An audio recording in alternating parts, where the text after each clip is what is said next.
આગળ વાત કરીએ ક્વેશ્ચન ઓફ ધ વીક, એટલે કે મિત્રો આ અઠવાડિયાના અગત્યના કરંટ અફેરના વર્ણનારના પ્રશ્નો વિશે. તો તાજેતરની અંદર કઈ સંસ્થાએ world energy transition Outlook 2023 report બહાર પાડ્યો હતો?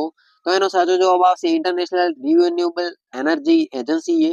તાજેતરની અંદર ભારતના સંરક્ષણ સચિવ અને જાપાનની અંદર આંતરરાષ્ટ્રીય બાબતોના સંરક્ષણ ઉપમંત્રીએ નવી દિલ્હીની અંદર કેટલામી ભારત જાપાનના સંરક્ષણ નીતિ સંવાદની સહ અધ્યક્ષતા કરી છે? તો 7મી. તો ભારતીય પર્વતારોહકોએ પરંપરાગત ગદ્દી ન્યુટ્રી અને લુઆન ચેડી પહેરીને આફ્રિકાની અંદર માઉન્ટ કિલીમાંજારો સફળતાપૂર્વક સર કરીને ઇતિહાસ રચ્યો છે. તો સુશ્રી અંજલિ શર્મા. આગળ જોઈએ કે ગદ્દી ડ્રેસ પહેરીને આ સિદ્ધિ મેળવનાર તેઓ પ્રથમ ભારતીય મહિલા છે, અને તેનો ઉદ્દેશ પર્વત શિખરો પર ગદ્દી સંસ્કૃતિને પ્રોત્સાહન આપવાનો છે. ચોથું છે કે તાજેતરની અંદર સમાચારમાં રહેલ અલ અક્સા મસ્જિદની નામના જૂના શહેરની અધ્યક્ષામાં મધ્યમાં એક ટેકરી પર સ્થિત છે, જેમ કે જેરુસલમ. તાજેતરની અંદર કયા દેશે યુક્રેન સુરક્ષા સહાય પહેલ શરૂ કરી? તો અમેરિકા. ભારતના કયા રાજ્યએ તાજેતરની અંદર ફૂડ કોન્ક્લેવ 2023 વિચાર મંથન કાર્યક્રમનું આયોજન કર્યું હતું? તો તેલંગાણા.